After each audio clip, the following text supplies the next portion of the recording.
Hello, everyone. Welcome to episode 64 of the J Situation Podcast. I'm recording this on May 25th, 2021.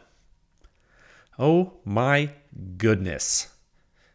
I just ate the best pad thai. Oh my god. Well, okay, maybe not the absolute best.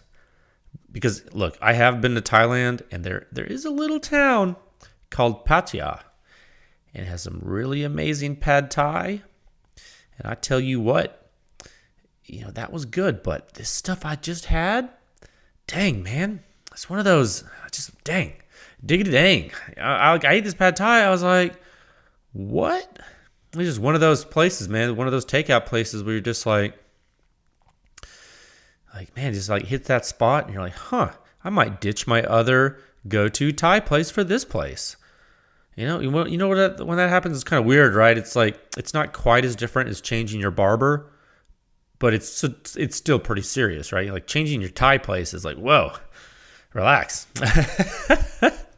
Anyway, so yeah, I ate some of that, and right before I sat down to record this podcast here, I saw some folks asking on social media. They're asking me, they say, Jay, is it a good idea for me to run an adjustable gas block on my AR? I said, well, I tell you right now, if you're running a silencer on your AR, 9 times out of 10, I think an adjustable gas block is the ticket for you.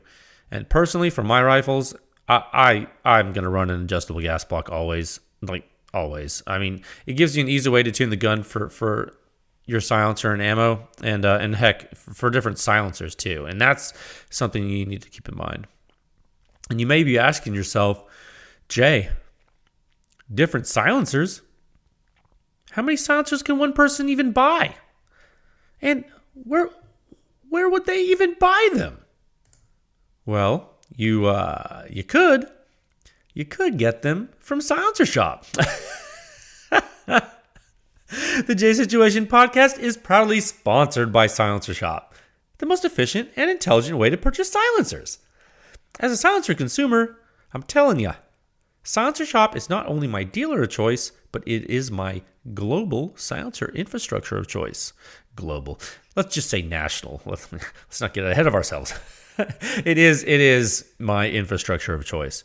Silencer Shop has done a lot of cool stuff. Okay, one of the cool things, and I seldom hear it talked about, they created a very easy system that minimizes the likelihood of errors in your paperwork. Okay, it's all digital. They pioneered the use of the QR code on the actual Form 4. The ATF is able to scan the code electronically instead of fat fingering all your information in there. I mean, imagine how many examiners they have working around the clock. It's like a room full of monkeys on typewriters typing Shakespeare eventually. But you don't want that to happen with your forms. No, you want them to use a QR code. And that's what they do. Okay, it's really neat. And so that's one of the reasons why Silencer Shop has grown. They continue to innovate. And sometimes it's very difficult to innovate in an old industry like the firearms industry, but Silencer Shop is here to do that. They have a network of dealers nationwide where silencers are legal. You can use their kiosk, do your fingerprints, do your photos electronically, and you cut down on errors. You simplify your silencer purchasing process. They have a money-back guarantee. It's great. No transfer fees, no paperwork errors. It's just you and your silencer with no drama. It truly is silencer ownership simplified. And if that weren't enough efficiency for you,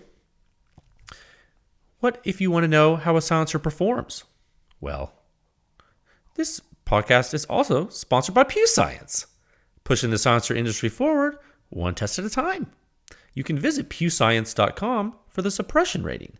It's the simplest and most accurate hearing-safe ratings for your suppressed small arms.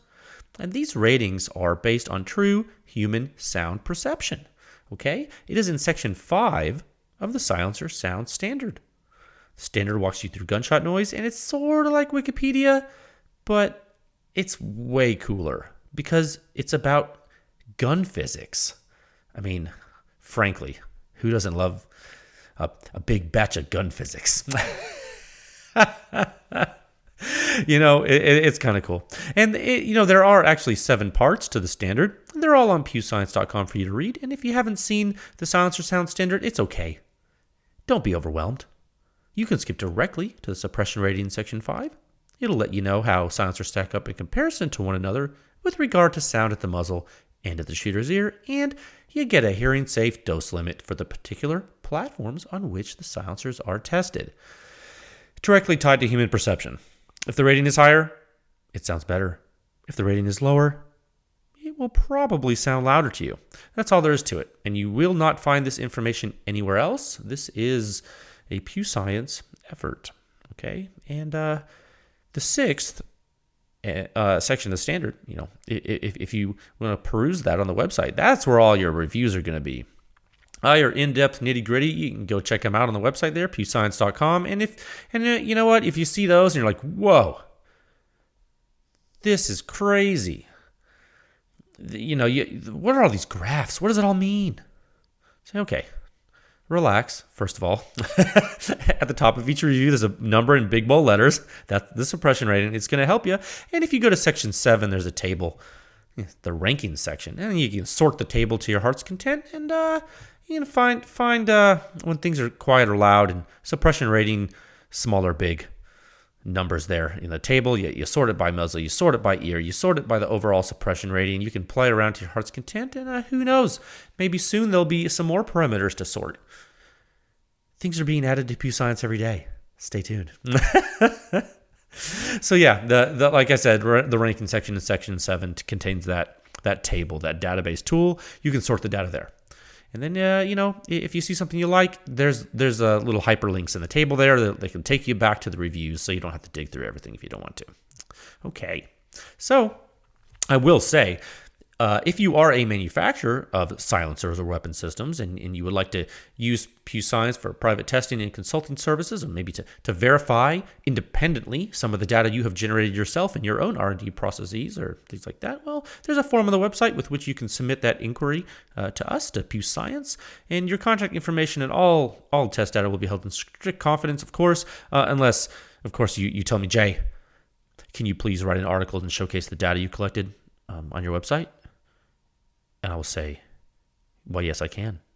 And then I will, for you. So we've done that several times, and you'll see some more this year. So we have some ongoing testing for some clients, and some past testing we did too that will be released here and there.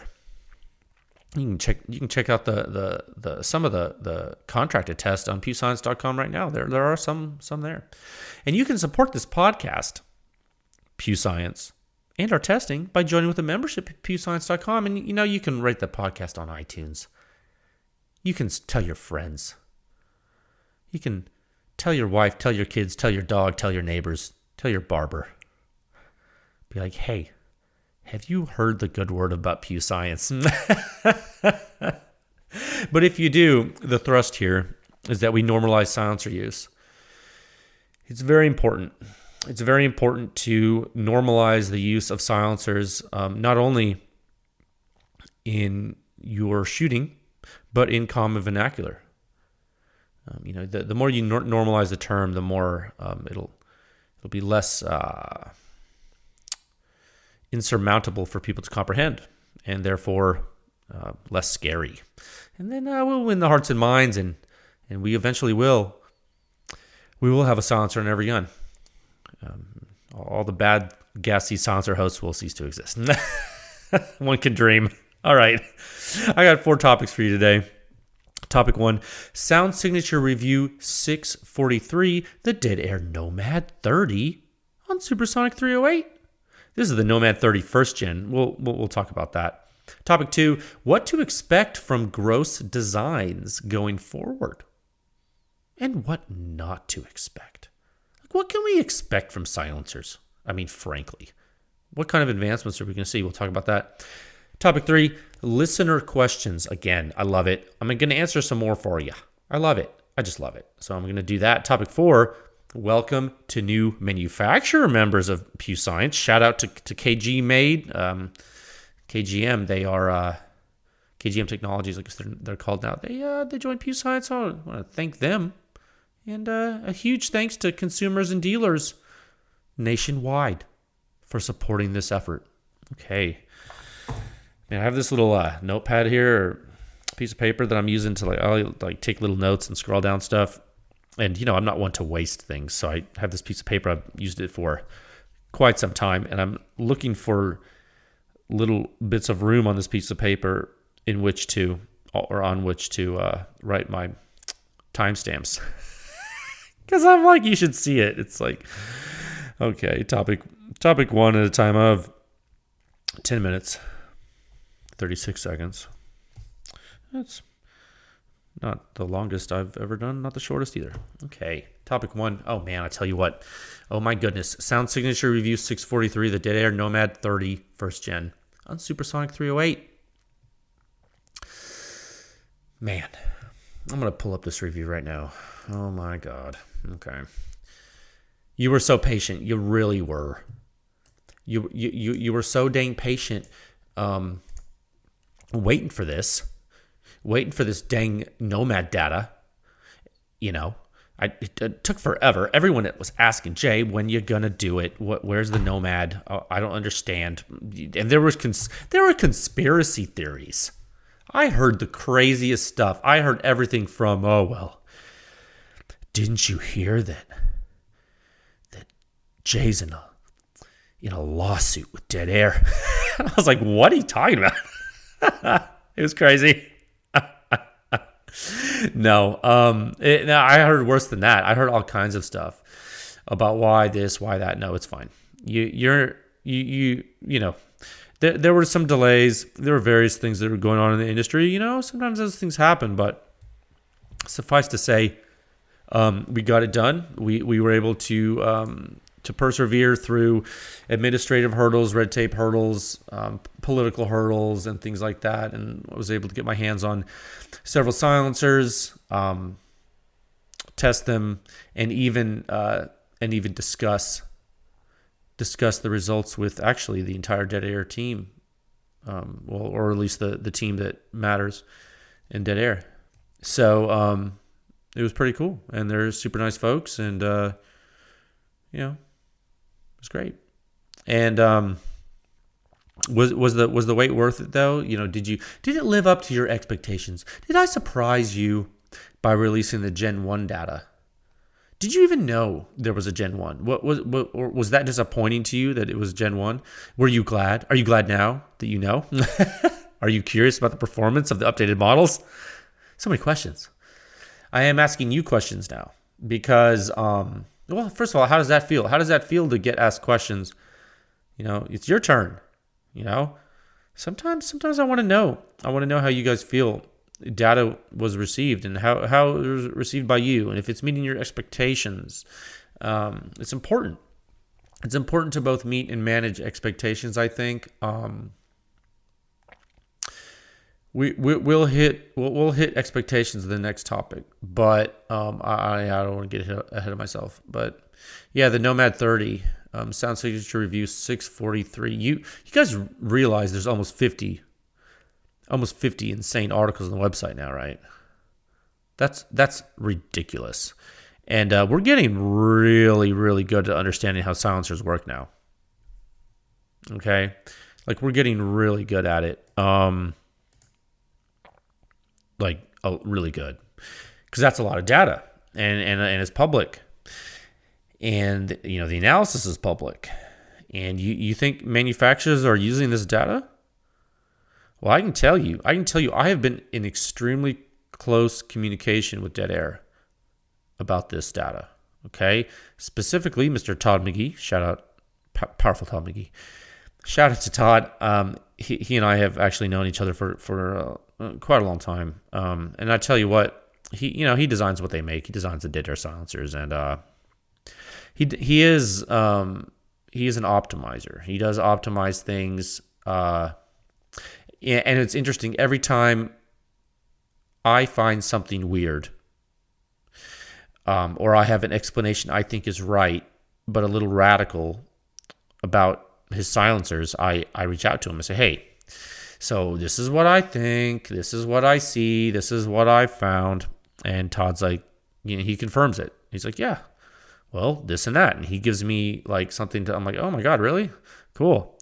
And it's really neat. And then I move on because I'm like, cool. Okay. Checked it with Todd.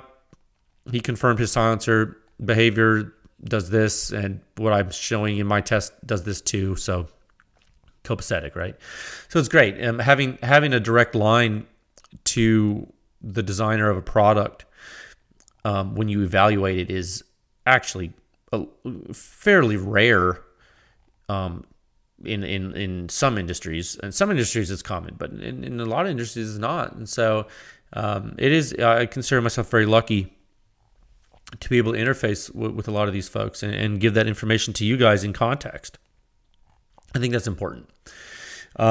So I have checked and rechecked and gut checked everything I have published about the Nomad and the data that I continue to analyze about the other Nomads I've tested. Okay, so the data is not only right about this stuff, it is groundbreakingly right. Okay, like it's not just a little bit right. Like this data is the data. This is the answer for the Nomad performance and gas dynamics. Okay, this is it. I'm pretty proud of this because it's right, and that's good. So we're maintaining our perfect record here. of not misleading you. So let's look at the review. We're going to look at it together.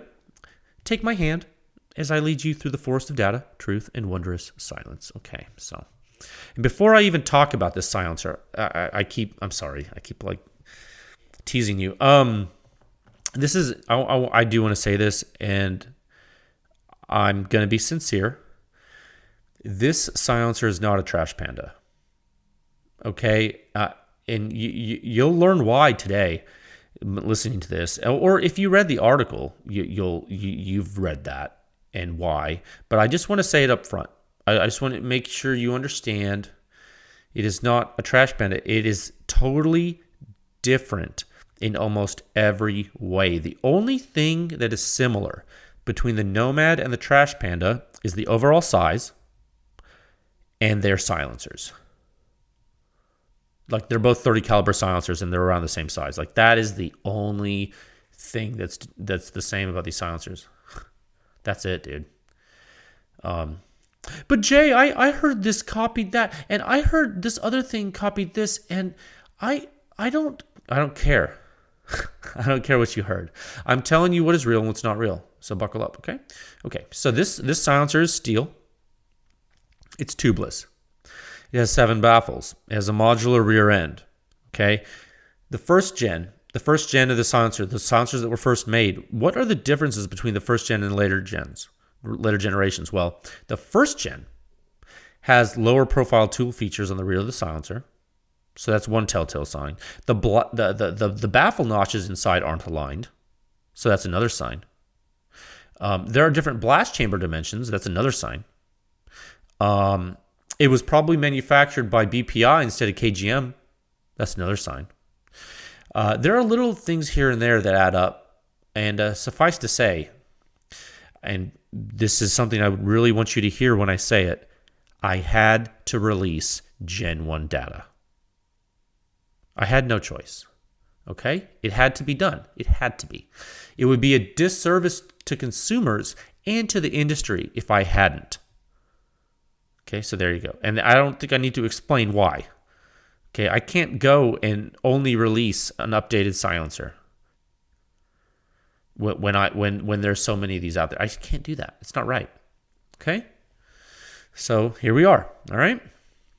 Now, the silencer with the direct thread mount is 14.4 ounces. That's from my scale. That's the number from my scale that I weighed. Now, keep in mind, that's okay. So that's with the mount. That's with the direct thread mount. So keep that holistically in the back of your head as we go through this, because this thing's all steel. It's not tight. This is not titanium. There's no titanium on the silencer.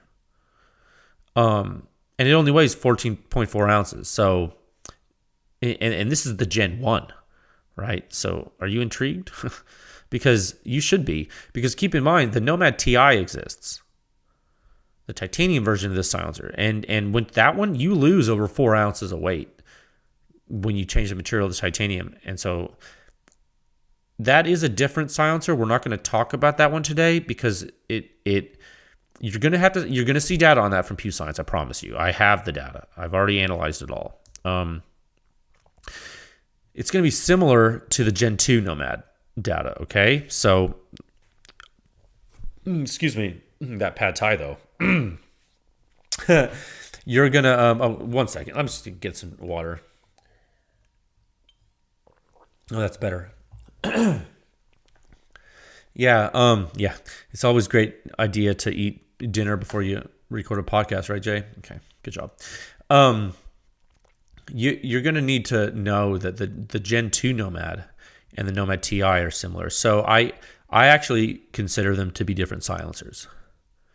I would not even there's similarities between Gen 1 and Gen 2, but I would treat them. The performance is different enough that I would treat Gen 1 and Gen 2 as different silencers. The performance is different enough, okay? Like you can determine it yourself. It's not subtle to me, okay? So that's I don't know if this is like the first time you're hearing this from someone, but I mean, am I the only one who knows this? No, I mean Dead Air does. But now you know it too. Okay.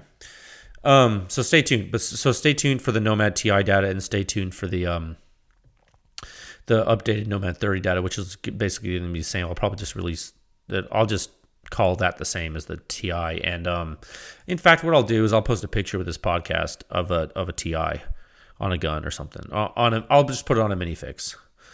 What could go wrong? Okay, back to the Gen 1 review data. Okay, so your review 643. 37.6 suppression rating overall on the Savage Model 10 precision carbine, 20-inch barrel, 308 bolt action. That's supersonic, folks. 37 at the ear, 37 flat at the ear, 27.3 at the muzzle. That's good. Where is this first gen Nomad sitting? Let's go to PEWScience.com. Right, meow. PEWScience.com. We're going to go to rankings, PEW Science rankings right here. And we're going to scroll down to the rankings table. Notice we are in the 7.1 section of the rankings, the suppression rating rankings. Okay. Let's go to the table. I'm going to go ahead and sort by ammunition. Supersonic 308, Winchester only. Boom. Okay.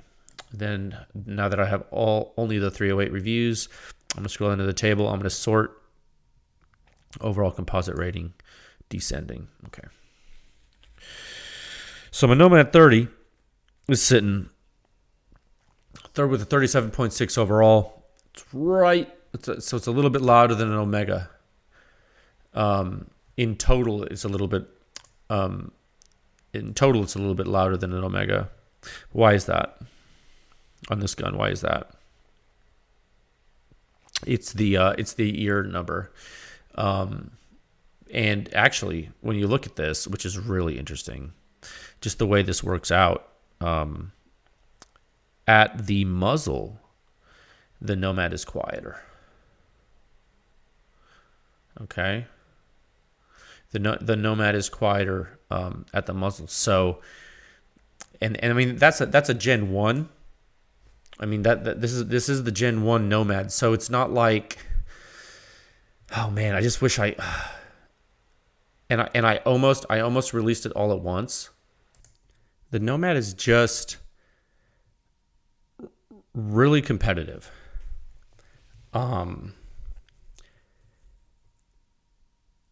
It's really competitive with silencers of its size that are high performance. I mean, it's sitting right between the Omega 300 from Silencer Co. and the Hyperion K from CGS. And those silencers are really, really close. So this the Gen 1 Nomad, 37 at the ear on the 20-inch bolt gun. The CGS Hyperion K, 37.1 at the ear. The Silencer Co. Omega, 38 at the ear. I mean, they're like neck and neck. These things are basically, for all intents and purposes, if you shot an Omega, a Gen 1 Nomad-30, and a CGS Hyperion K on your hunting rifle, in all likelihood, the shooter would be a wash. Okay? It would be a wash to him. So that's pretty cool. And, bystanders would probably think the Nomad's quieter than the Omega and the Hyperion K. Okay? So that kind of shows you where this fits in, as far as like how, for a silencer this size, just kind of where it fits in, okay? Yeah, so that's like, I guess, broad strokes. Now, when you want to move a little bit, you want to get a little more technical about it, it does have higher back pressure than the Hyperion K. Okay, and well, a lot higher than the Hyperion K. So, so again, it's going to sound similar to the shooter, but that's on a bolt gun. But it does have higher back pressure. 147 dB, I think. Let's see. Let's close these rankings and go to the so 147 dB at the muzzle flat average, and 126.9 decibel millisecond impulse. Those numbers actually mean nothing to you, so ignore them. I just wanted to, for the sake of completeness, tell you. But I mean, they're in the review there, but that means nothing to you, so ignore them. The suppression rating is 37.6. That's what you need to know. Okay, use the suppression rating chart. Use the rankings table. They're there to help you. Trust me. Like you will not get a better answer without shooting them yourself. Okay, trust me. So you see, like, go ahead and if you're in the review, look at Figure 1. Now, Figure 1, you see the first round pop, right, in pressure space. It looks awfully similar to the short surge to the Omega. It looks very similar, that signature, right? Isn't that eerily similar? It's interesting. And the Omega is a little quieter, but it has a tighter bore than the Nomad, and it has a little bit higher back pressure than the Nomad, which is interesting. But the FRP waveform kind of tells you what we know, right? Like, so what do we know about this Nomad? It traps gas. It has a relatively high flow rate, but not super high. So the back pressure is moderate. The flow restriction is moderate. The mass flow rate is moderate. Super different signature than the Hyperion K. Okay, Hyperion K flows gas way faster. Hyperion K is louder at the muzzle. And at the ear on this host, again, they're literally neck and neck. At the ear on this host, the Hyperion K and the first gen Nomad are neck and neck. And remember when I said that this silencer is not a trash panda? It's because it's an utterly, completely different type of silencer in every possible way. It has coaxial chambers on every baffle. It has ports to them. It dumps the pressure to get away from the bore so that you can make room for new gas. Okay, so this is how you suppress effectively in the supersonic flow regime with a short silencer. You don't make a trash panda to do that, that's for sure. Okay, the only way to make a trash panda suppress supersonic, like the Nomad, is to make the bore of the trash panda tighter. This is because the trash panda gets pressurized quickly for its volume, and it can't relieve the high pressure zones fast enough, so the flow sheds right down the bore. If you've ever seen a Q silencer being shot on a high pressure round, like 7.62 by 51 or 308, and if you look at it from the side, if you're not the shooter, but if you're an observer and you're looking at it like 90 degrees, if you're looking at from the side, you will see cone ejecta from the end cap. Condensation, depending on heat, temperature differential, and some other things, but you will see cone ejecta, and it is a huge, violent, high-pressure flow field. Look at figure. In fact, this is a good exercise for you. If you look in Figure 2B in Sound Signature Review 6.4 of the Trash Panda, way back when, you'll see the huge shock in early time. I don't know if you guys remember that. I remember it like it was yesterday. Okay, if you look at that shock, in early time, you get a shock. Like the first peak is a textbook shock. Right as the bullet leaves, it's coupled with that. Why is that? Why does the trash panda do that? It's the big bore. Okay, it couldn't, that high pressure flow, it couldn't get trapped due to having absolutely nowhere to go. And this is, as we've gone through PEW Science study and research, this is what we're learning. Did I know exactly what was going on with the trash panda when I reviewed it last year? I had an idea. I mean, we characterized the back pressure, we characterized the sound suppression, but I didn't really focus on the gas dynamics as much, because I was still learning about some of this in what we're seeing, some of the waveforms. And we've learned, I mean, in this past year, we've learned a significant amount of stuff about all these different silencers, because we've basically tested every type of silencer now. Like you might be asking yourself, oh, well, you haven't tested this, you haven't tested that. It's like, well, we've tested enough stuff now, to enough of the basic designs where we're kind of seeing patterns, and we're recognizing behavior now. And now we're correlating a lot of the wave shapes to like physical behavior. So it's all like lining up. So now we're dialed in now. Like we're calibrated, we're dialed in. And what we're seeing now is like, it's textbook stuff now. Like I remember talking about the review 6.4 of the trash panda early on, when I was like, wow, that lets out gas really quick. Must have lower back pressure. And it did. But now we can say something else. We say, well, why did it do that? Well, we knew it was because of the big bore. We knew that. But why else? So, well, where else was that gas going to go? You filled the silencer. There's nowhere for it to go. That silencer is just a bunch of cones. There's no special sauce in it. And so there's just no efficient gas trap for super high pressure flow in a trash panda. And so that the only reason it does okay is because it has a lot of volume. And that is why you can actually make a Nomad or a Hyperion lower volume and still be quieter than a trash panda. If you wanted to. They haven't. Or, well, I shouldn't say that, but you haven't seen a smaller Nomad or Hyperion before. I mean, well, the Hyperion K is smaller than the trash panda, right? But like you could make a smaller diameter Nomad or a smaller diameter Hyperion. You could be quieter than trash panda supersonic flow. I promise you. All you have to do is scale it right. It doesn't scale exactly, I bet, but you don't need the same volume to do this. You don't, because supersonic flow is different than subsonic flow. Okay, so this is why the Nomad is advanced, and excuse me. In the supersonic silencer game, so far from PEW Science, in the data, in the performance, in the analysis, what have you seen? What have you seen? You have seen a ton of simple cones of different shapes. Some work better than others work for certain things. Some back pressure is reduced when they make the holes bigger, and port yada yada. There's ways to reduce back pressure, in simple ways. But what happens to the Hyperion and the Nomad? What do they do?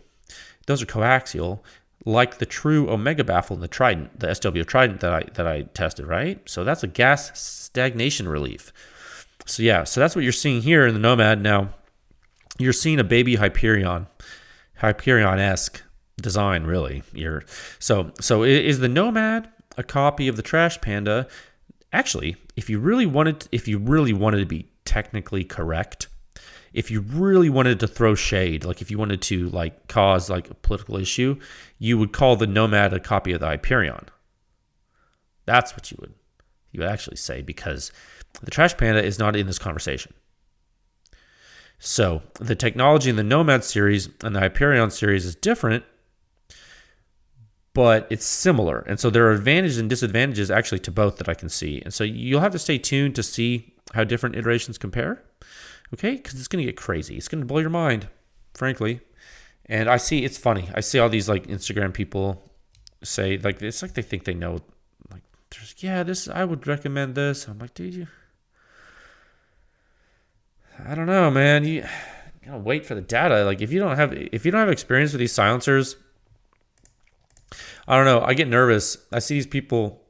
There's so many people that are like, I love this silencer because of this, and I love this silencer because of that, and they give all these people advice about what silencer to get without even having shot them. And I'm like, guys, you are telling consumers what to buy, and that's not good. Never do that, because you're like responsible you're kind of partially responsible for someone sinking money into something with like a year wait, but like you're doing it based on like something you don't understand. It's dangerous, man. These silencers are like really complicated. So I get nervous. It's funny. The more I learn about this stuff, the more stuff I read on the internet, and I'm just like, I cannot believe you guys are saying this stuff. Like I can't even go on Facebook anymore. These Facebook groups, I get invited to all these groups, like these Form 1 builder things and like NFA owners, and like they invite me to these groups. Like I get invitations every day to these different groups. I can't go to them. I rarely go to them. I barely can, because it's like, I don't know what, it's the Wild West in there, and people are still like, they're recommending stuff for people. It doesn't make any sense to me. So yeah, you're going to see, as we go forward with this Nomad stuff, you're going to see some stuff that's going to make you just going to make you question reality, because you've been like misled by so many consumers and manufacturers and dealers that like you don't even know where things sit. And it's like, it's driving me nuts, frankly. So it's like, let me just release the data for you. Okay. Then you can have it. And then once you have the data, well, then use the data how you will. But until then, like, careful, man. Because I don't even know, like, honestly, like, no, and I don't mean to harp on this, but like, honestly, if you don't shoot a silencer yourself and you don't have good data from PEW Science, what could you possibly base a recommendation on? Like, what are you doing? Like, you don't know what the silencer sounds like. Like, if you haven't shot it or you don't have high fidelity data, like, what do you even like? So why are people recommending all these different silencers? Like, there can't be, like, so there's that, right? So there's the crazy guys that are like totally like, don't listen to those guys. And then there's the people who own one silencer. So like, well, my silencer's the best, so get this. And I'm like, bro, just be careful. Like, there's enough information now where it's like, and you have enough dealers where I bet you can find a dealer in your town and shoot a silencer. Like, that experience is going to be more valuable to you than any forum search that you do. So anyway, okay, I'm sorry. That was a digression. We didn't need to go into that, but let me move on. So big picture. Let's look at big picture. Look at figure 7 in this review. Where is it?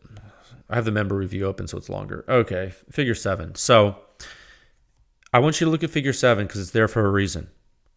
It's very powerful, that figure. It's very important because it's visual and it's a quick and dirty thing there. Now, it's a good discussion prompt for me, for you, for your buddies at the bar. And, if you're silencer nerds and you're drinking a beer and you're talking about this, well, Godspeed. But so what I did was in figure 7 there in the review 643 on the website, I sorted by back pressure metric, by the omega metric in the figure. And the omega 300 is at the bottom. Go figure. If you are listening, Silencer Co., that was not on purpose.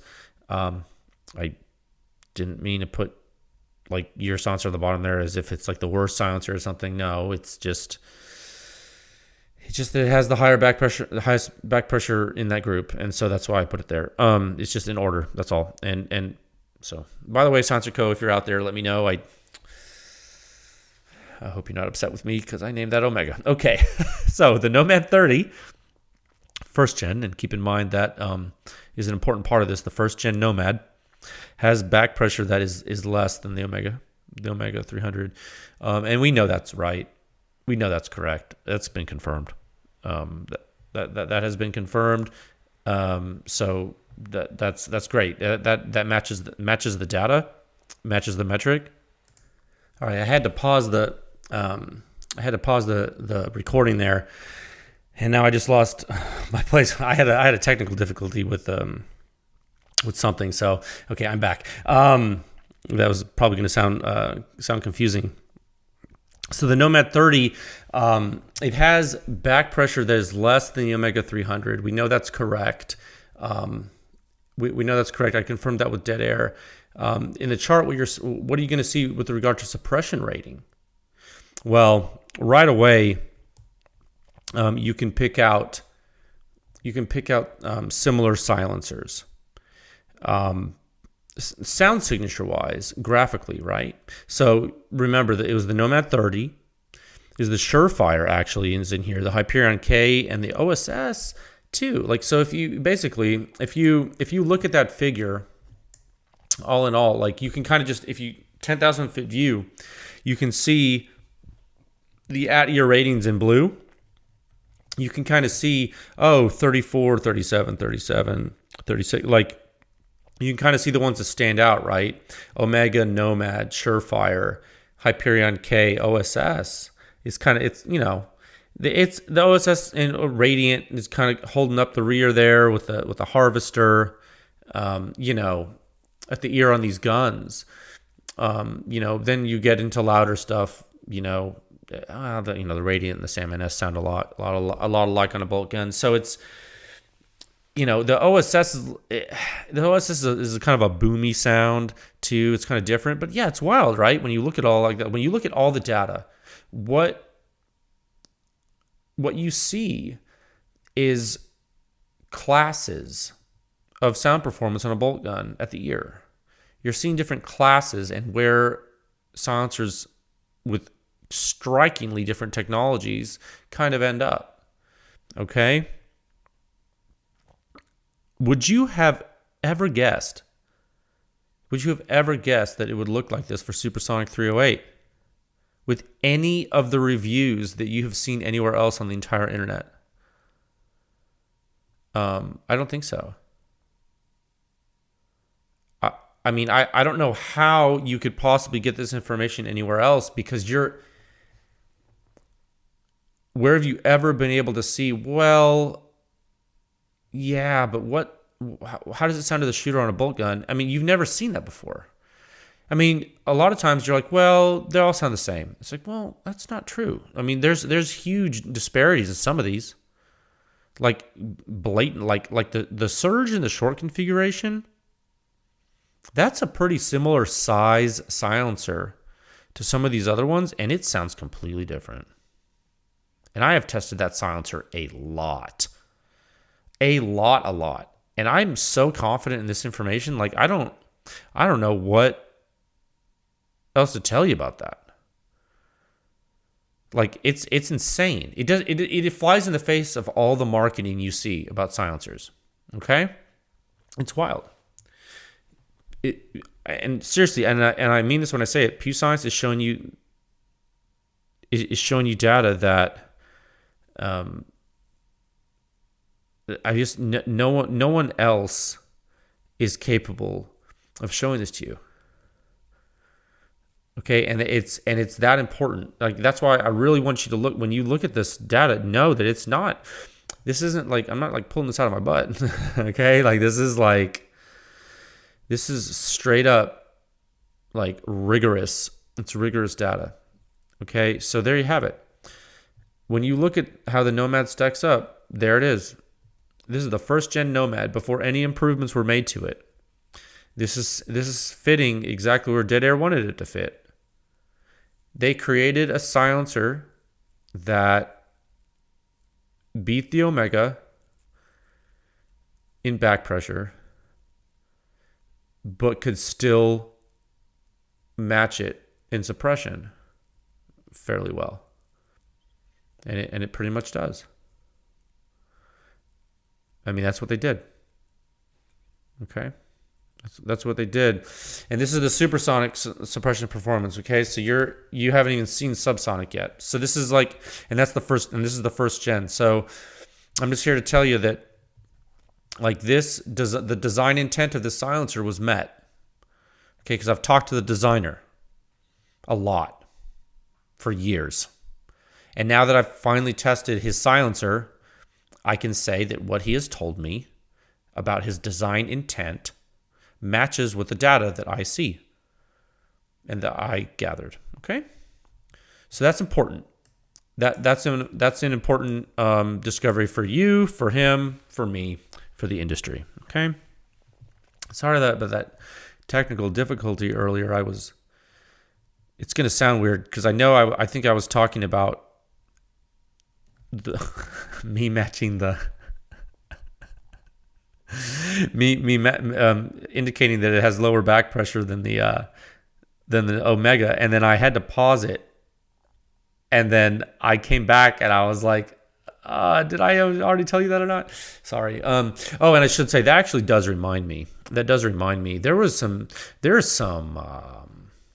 confusion. Some people were like, well, Jay, how come, like, I don't understand, like, I thought the Nomad had just as low back pressures as the Salmon S. And I'm like, no.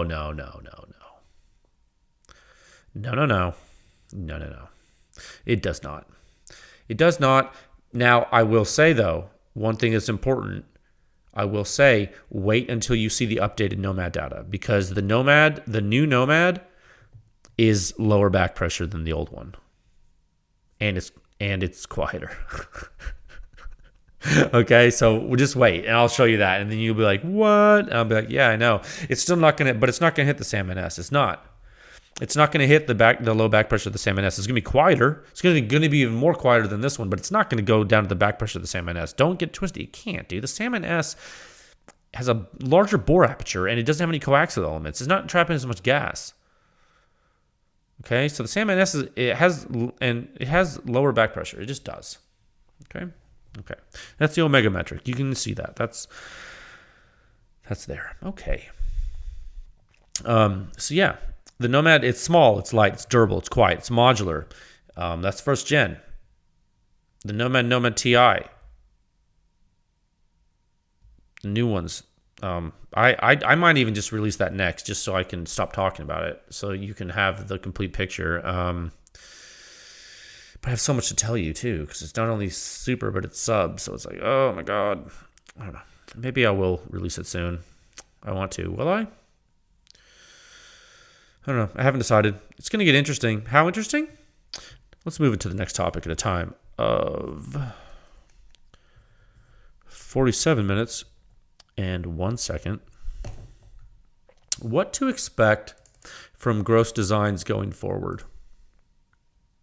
What can we expect? And what not to expect? Broettes, PEW Science Army, industry, manufacturers, dealers, distributors, OEMs, children, grandparents. Hi, I'm Jay. Welcome to 2021. It's insane, though. We're going to get deep. I think we're going to get super deep. I have been seeing some interesting claims online. And this kind of goes back to what I was kind of ranting about earlier. I'm not going to get too far off topic here, but when people start recommending stuff, I've seen some interesting claims online from various people, and I don't even answer these people, because these people continue to reference single peak dB testing as some kind of indicator, dude. It's done. Enough. Forget it. Stop. If you're not analyzing your full waveforms in 2021, you're wasting your time. Just stop. Like, I mean, and if you're going to do it behind closed doors. Don't start parroting it to people unless you're going to look at your full waveforms.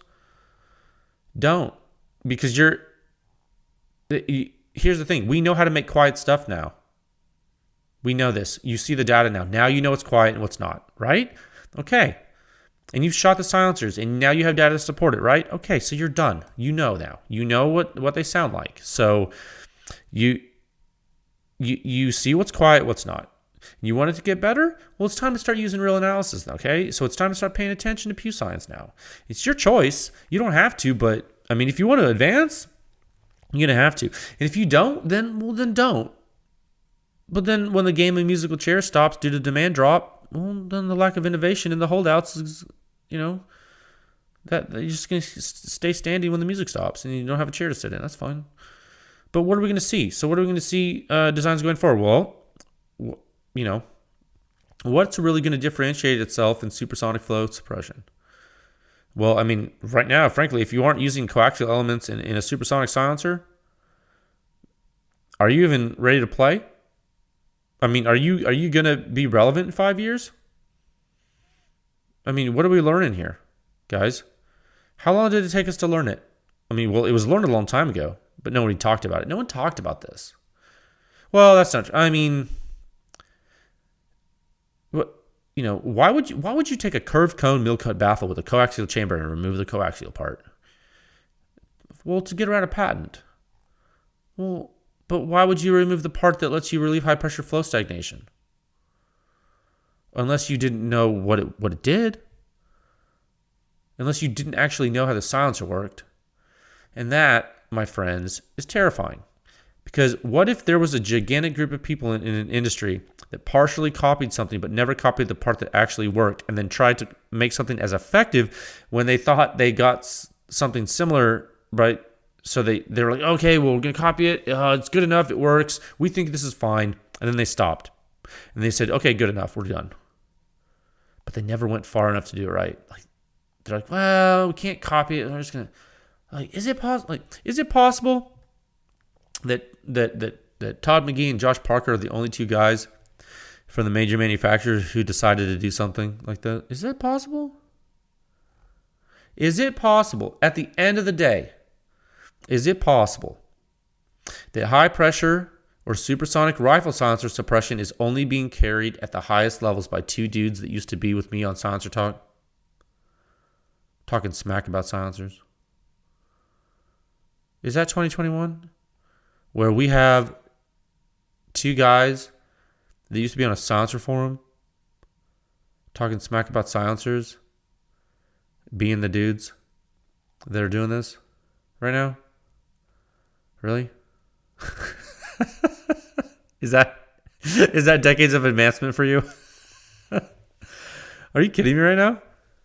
No. I can't. That might be true though. That, ladies and gentlemen, is your food for thought about where we are now and where we're going next. And I'm not. And look, you think coaxial chambers are the only thing that makes a silencer good? Of course not. I'm not saying that, so don't get it twisted. Don't isolate something I'm saying and be like, oh, Jay said this, Jay said that. No. What I'm saying, there's a lot of good silencers out here. There's a lot of great silencers made by a lot of companies, and a lot of them are great for different reasons. But what I'm saying is, when it comes to the pinnacle of technology of sound suppression, the supersonic flow regime, what are we seeing? What designs are we seeing that work? And not just work as good as some other stuff, that work on a different level. Which technologies do that? Well, it's these. It's the Nomads, it's the Hyperions. Those are the ones for the size. Those are the ones. And why? Well, I already told you why. So when you see a silencer company 3D printing a silencer for fun that has like normal cone baffles in it, when they could be doing stuff that would, perform better, well, ask yourself what's going on, man. What's really going on here? Are we making AR receivers with Punisher logos on them? Or are we making, or you know what I mean? Or are we making like, I don't even know what I was going with that, but I'm kind of saying like, is this like the Affliction T-shirt of silencers? To use like an MMA analogy, is this like an Affliction T-shirt for silencers? If you're like doing a regular cone design that is part of someone else's design, but you didn't use the whole thing. Like, is that, or when you know what I mean? So I just think it's like, uh, there are companies that are going out of their way to really understand how their silencers work, and it's really cool. And then there's other stuff that's just not, they don't want to care. And it's like, okay, cool. But like, this topic I wanted to talk about, it's like, well, what are we going to expect going forward? Because a lot of people are asking me this, like, well, what's next? What's next? Jay, where do you think the industry is going next? And it's like, well, the industry is only going to go where the money is, unless there's people that forge ahead. Okay, like innovation will die in the opinion of good enough. Innovation will die. So it's important for us to characterize all these silencers so that we know how big the performance gaps are, so we can know that once we test them and you see the deltas in the performance, you can say, oh, we were wrong. It wasn't good enough. This is the new benchmark now. Okay? So that's what you see. Like when you see things like the Hyperion. When you and in this smaller size class, when you think, the Nomad is small. The Hyperion K is small. The Helios QD, get out of here. That's small, and that's just waylaying on stuff. It doesn't even make sense how good that silencer is for the size. It doesn't make sense. That stuff's new, man. This Nomad stuff, you'll see. You need. I don't think some people understand how much better it is, and I just don't think they've shot them. If that's what it is. I think what's happened is, like, I think people just haven't. I think they see the data on PEW Science, PewScience.com. I think they see my data and they think, I don't know what they think. They think that maybe I'm, for some reason, like lying or something, or like I don't know. And then they shoot them and they're like, oh, I'm like, yeah, well, I'll try to tell you. Anyway.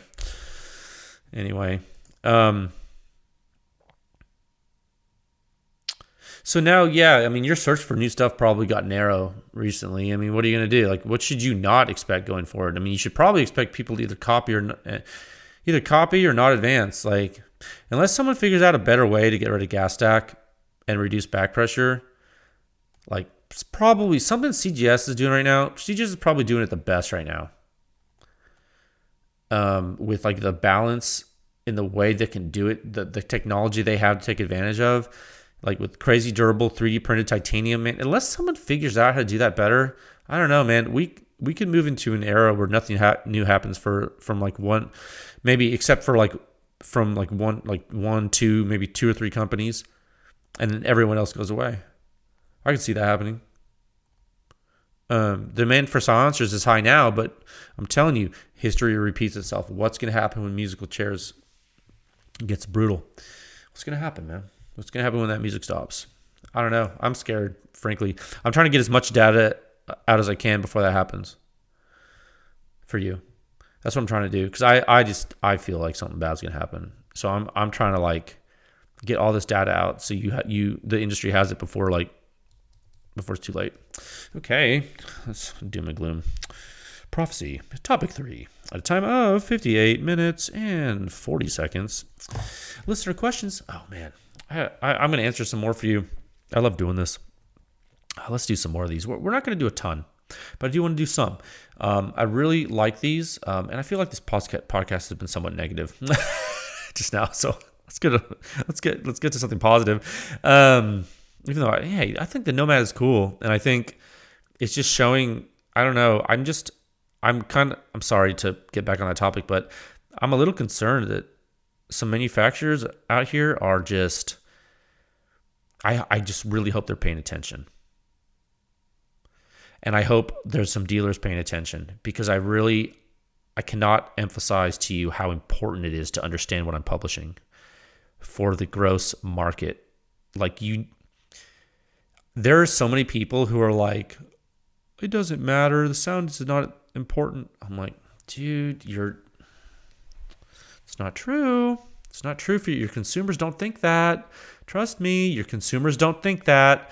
And they still, they say things like, our metrics just don't support sound being important. Our sales metrics just don't support that.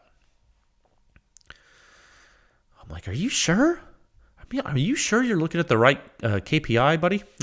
That key performance indicator? I had to talk about KPIs today with some folks about some stuff. And I think there's a large agreement, not only in the silencer industry, but pretty much in every industry. When you're not looking at, when you're treating something as a key performance indicator because you think it's a KPI, but it's not, you can make big mistakes while steering your ship, Captain. And I tell you what, you will run that ship into the ground. So you better be careful. I would caution you to use these sales metrics as meaning anything except that your marketing is working and demand is high. I'm not an expert, but I have not met one consumer that says, yeah, I don't care what my silencer sounds like. Could it be that consumers didn't care about sound because they didn't have an answer for it?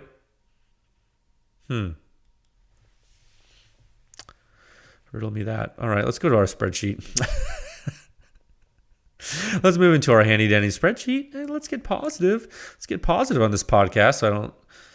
My God, it's so depressing. Okay, let's see. We're gonna. And we don't have that much time, so I'm just gonna go through a few of them. Last time in our spreadsheet, we left off on global question 87, local question 16. What makes a good subsonic suppressor compared to a supersonic suppressor?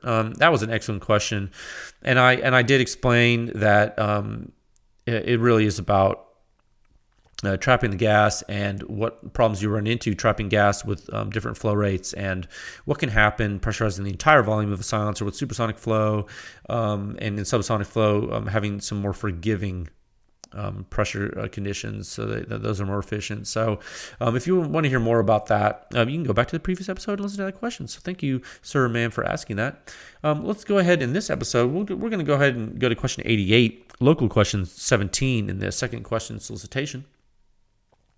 Any plans to test the 762 Mini 2 on 223 or 30? Okay, so this is a question about a Surefire silencer, 762 Mini 2. I think that's what it's called. This is a Surefire 762 Mini 2. It's a compact version of the 762 the SOCOM 762 RC2 from Surefire. And you know what? I think there might be different like barrel length requirements or whatever, but yeah, absolutely, I have plans for that for sure, guys. Folks have asked for it. If I remember correctly, I think it's about the same size as the standard 556 RC2. So since it has a larger bore, it's going to have a higher mass flow rate. So it's going to have lower flow restriction, less back pressure than the 556 RC2, which already doesn't seem to have an extreme amount of back pressure, if you remember me talking about that last time, right? So if folks are looking for that one-size-fits-all solution in a Surefire silencer, but they don't want to go to the full-size 762 RC2, maybe the Mini is something they're curious about. All right, so I imagine that's why folks are looking for data. And that makes sense. So it totally makes sense. So probably if I was a consumer in this space looking to minimize purchase and maximize value, and I was a Surefire fan for whatever reason, like a cloner or like for flash reduction or like back pressure reduction or durability or their mount, yeah, I would probably look at the silencer too. So I get it. I'll definitely test it. I kind of have to at this point for completeness, really. Excellent question, sir or ma'am. And yeah, I would test it on both 556 and 762. And for that matter, we could even test it on subsonic 300 blackout. That'd be weird. But yeah, I'll test it. Yeah, good question. Thank you for asking that. Yeah, absolutely. I do have plans to test that. I was actually thinking about that the other day. And I think someone on ARFCOM actually asked me about that too. Yeah, okay. Next question. Question 89. Look at question 18. Do mount styles affect sound? Example, YHM resonator with a factory mount versus Plan B or chemo. So that's, okay. So the YHM resonator, it has a modular rear end, right? It's a rifle silencer, and you can add something like the Q Plan B, which is that universal steel coupling, and then you put the cherry bomb in it, or like a dead air chemo, which is the dead air key mount coupling system that can go into a key mount, like a muzzle breaker flash hider. So the question is, do when you change that type of mount in a silencer like that, well, does it change? Does it affect the sound? Excellent question, sir or ma'am. The answer is yes, probably. But sometimes no, probably. So I think you're going to see the biggest difference in perceptible sound when you have high back pressure mounts.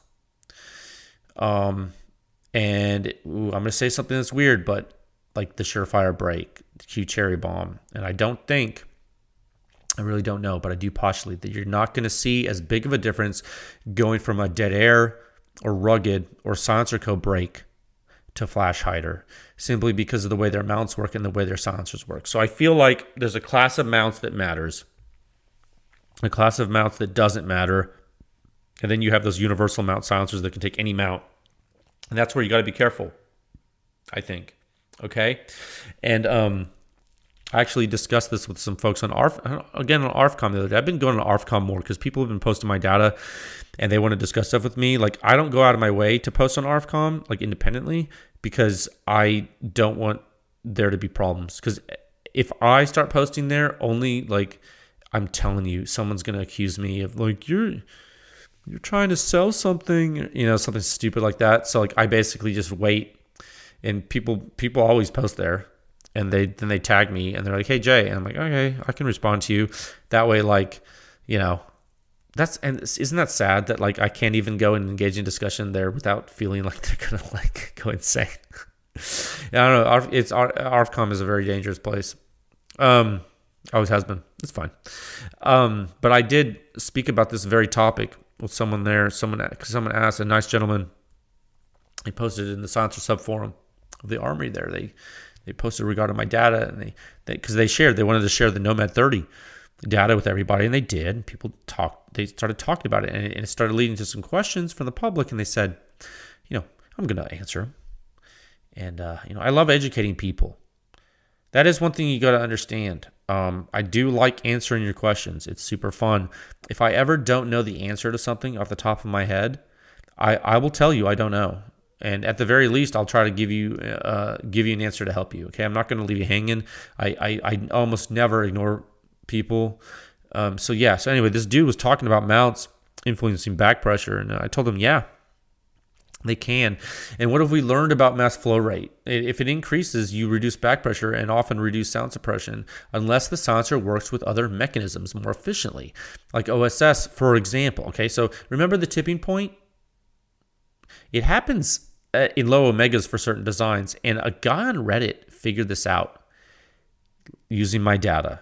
Look into it. He made a chart where he basically plotted omega metric versus suppression rating, and he drew a trend line through the data in semi-log space. And what did he see? Well, the silencers above the line are more efficient.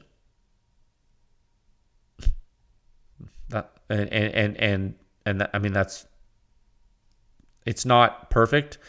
And it's funny. I talked to the guy, private messaged me before he posted the data because he didn't want to, like, step on my toes. I was like, dude, thank you. But I told him, I was like, I've done that before. It's funny. It's funny he did it too. It's cool. And I told him in the public comments, in the post, I said, I'm glad people look into this, because when you look at the data like that, then you're seeing what the power is of this, right? It's parametric analysis now. Like, people are like, oh, Jay, you should look at the length and the weight and the efficiency. I'm like, no. Forget about that for a second.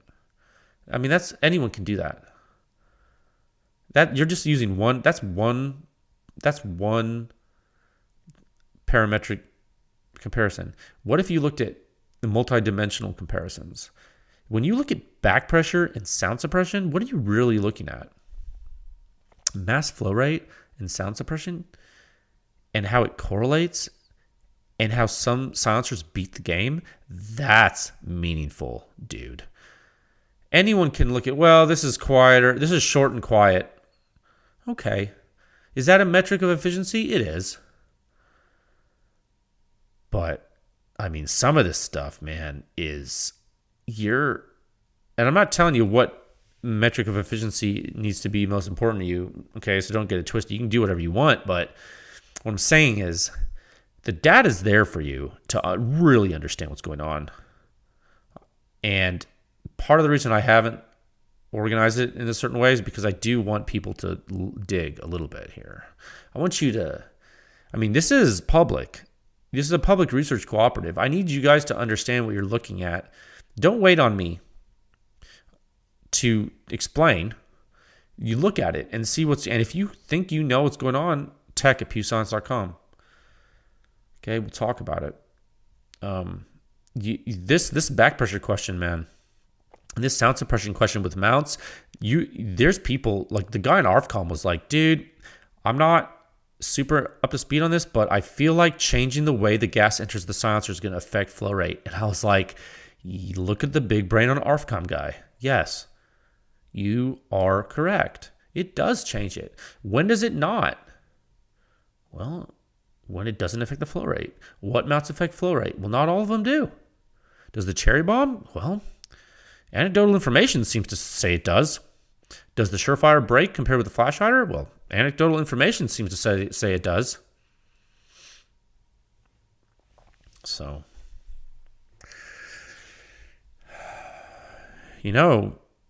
when flow moves through different orifice sizes, it does different stuff.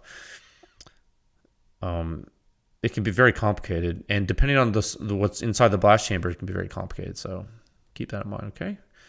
This is getting important, and there's a lot more to how a silencer sounds than just the blast chamber too.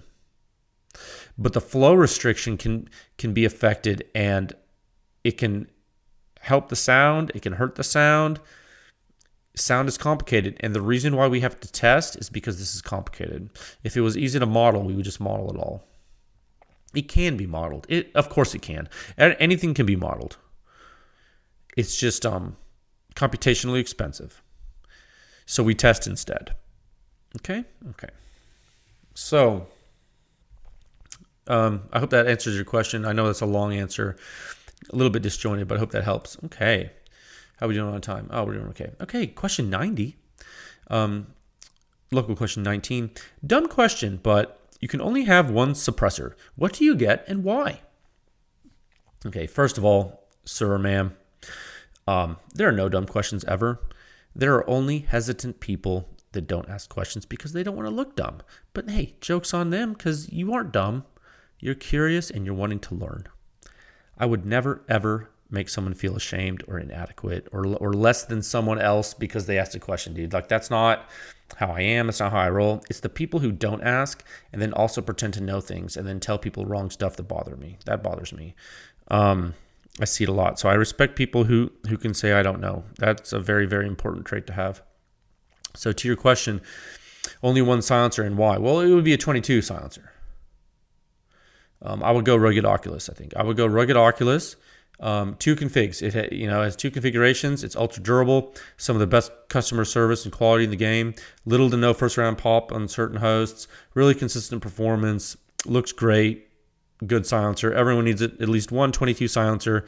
Having a 22 silencer is very important due to sound, cheap ammo, utility, everything, man. You guys realize you can use a 22 silencer to hunt for food, teach new shooters, shoot anywhere you want, and everything. So it's the best and most versatile group of silencers you can buy ever.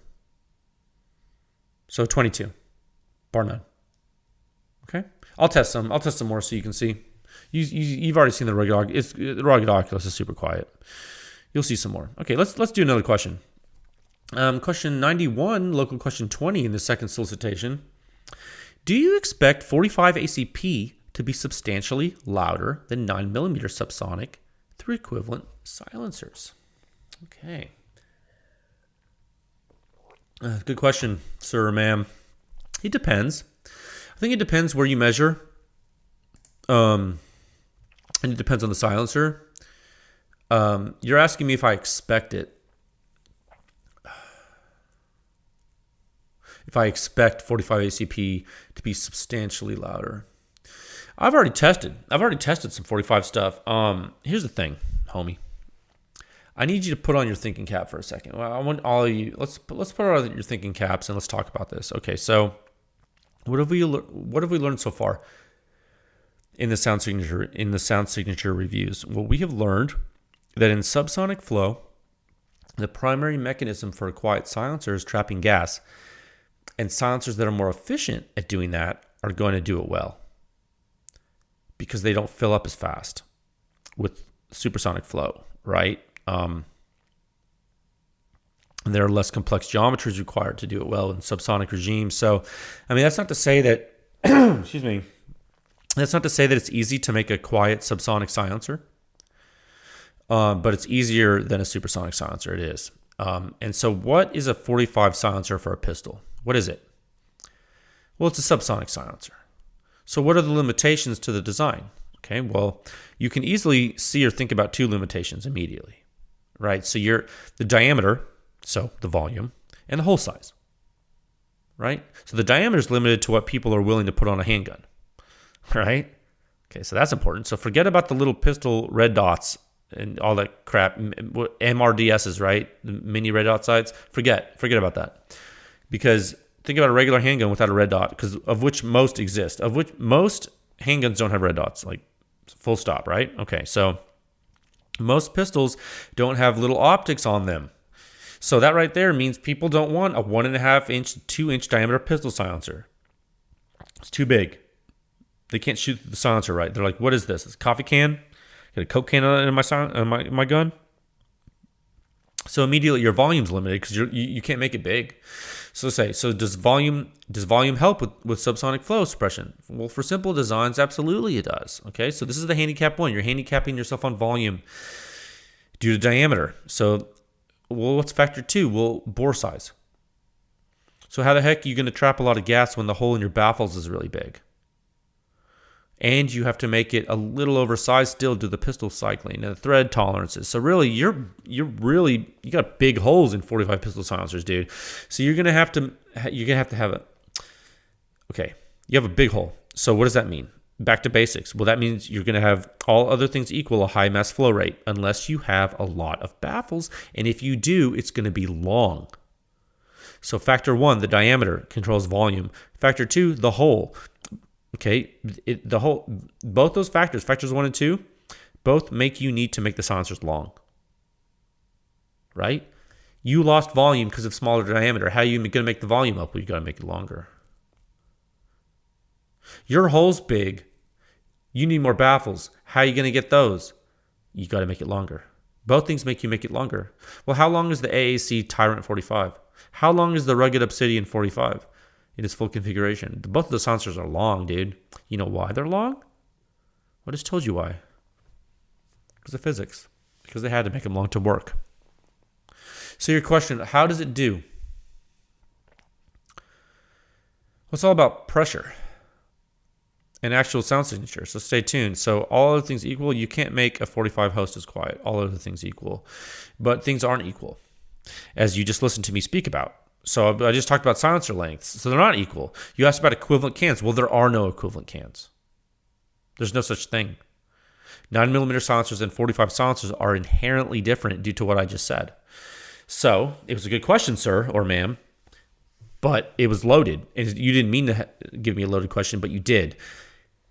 Because you said, do I expect 45 ACP to be substantially louder than 9mm subsonic through equivalent cans? And the answer is there is no equivalent, because they're inherently different by their nature. Okay, I think I'm going to highlight that. That was a lot for me to just say. I think I just broke my brain because I just switched gears a lot. Sometimes that happens. It's fine. We're going to close our spreadsheet. All right. Okay. I'm sorry, guys. I think the pad thai might have affected my brain here. Topic 4 at a time of 1 hour, 19 minutes, and 34 seconds. Man, welcome to new manufacturer members at PEW Science. Shout out to KGM, powerful KGM. Also, huge thanks to consumers and dealers. Man, this is a pleasant surprise. I love it. There's a lot of new manufacturers in the space doing a lot of stuff, and when someone approaches PEW Science to tell me not only that they value what I'm doing, but they would like to work with me, I'm like, that's an honor. And there's a lot of different people in the industry, and it's hard to keep track of them all. And so I'm doing my best to serve the entire industry in the best way I know how, to advance the state of practice in the best way I know how. And I think the best way I know how is to test as much stuff as I can, to offer services to as many parties as I can, and just keep on going. And so thank you. Thank you to KGM. Whenever a silencer manufacturer throws their hat in the ring and supports PEW Science, man, it just makes me happy. They are not only contributing to the effort, they're showing that the effort is gaining traction and they believe in it. And that's important.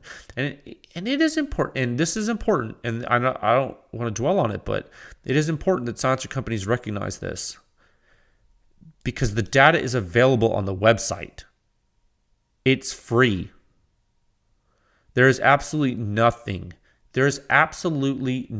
stopping silencer companies from joining PEW Science either. Like, if they want to use the data for R&D, like all the data, like they're like in the back end and everything, they're like free to join. Like, they can see like the ear stuff too. Like, they're free to join. It's useful. It has advanced the state of practice more in a year than most things have done in a decade. I promise, dude. Like, because now you're seeing finally in one place like what's good and what's not definitively. So yeah, so kudos to KGM. It's huge for PEW Science, frankly, and it's actually big for the industry too. Because when another silencer manufacturer joins, that's big, dude. Trust me. When a silencer manufacturer joins PEW Science, that's big. It means a lot. It's important. Okay, so thank you to consumers and dealers.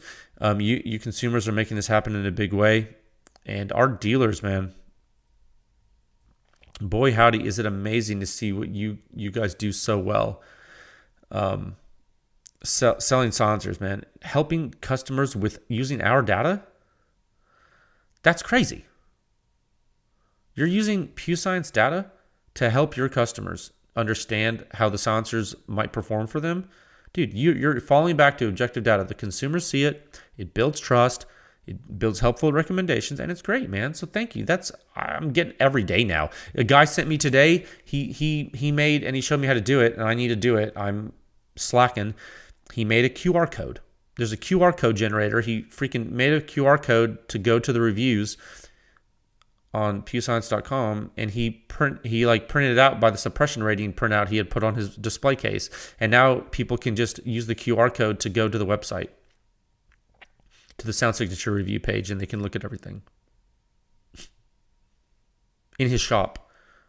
This guy just took the initiative. He's like, bro, check it out. And he DM'd me. He's like, bro, check it out, the QR code I made. I put it in my Instagram story. I was so proud. I don't know. It was like, made my heart swell up. I was like, this is great. It's working. So thank you. Thank you to all of you listening to Silencer Shop, to PEW Science. I'll talk to you folks again soon. Let me know what you want to see next. Okay? I do listen. All right. Stay safe out there.